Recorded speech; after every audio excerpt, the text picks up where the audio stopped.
برعاية وزارة التربية نظم جمعية تونسبوار حفلا خيريا بالعاصمة الفرنسية باريس. الحفل الذي حضره عدد من أفراد الجالية التونسية بفرنسا وبعض الفنانين خصصت مداخيله لتنفيذ مشروع مدرسة الشافعي بولاية جندوبة.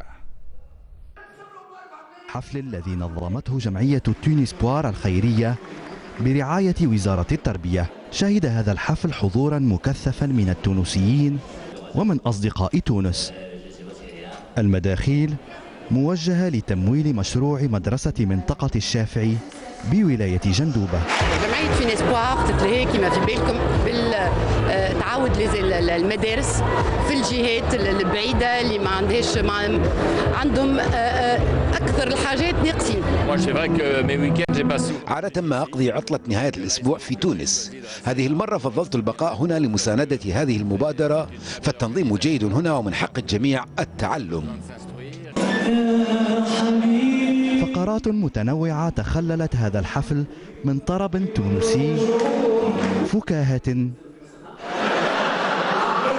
وعرض للأزياء، بالإضافة إلى مزاد علني لدعم المداخيل. هذا الحدث شكل استثناء، لا سيما أنه استقطب عديد الشخصيات والوجوه الفنية البارزة التي شاركت للتعبير عن تضامنها مع هذا العمل الخيري.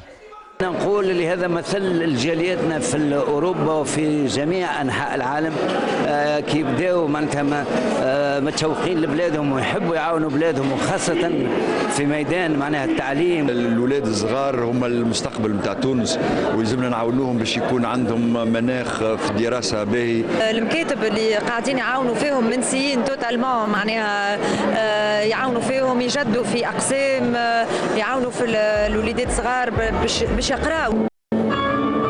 تونس تضرب موعدا مع التآزر والتضامن في أسمى معانيه، في حفل أريد له أن يكون القاطرة التي تجر المجتمع المدني داخل البلاد وخارجها نحو مبادرات خيرية من هذا النوع. وسيم الدالي للتلفزة الوطنية التونسية، باريس.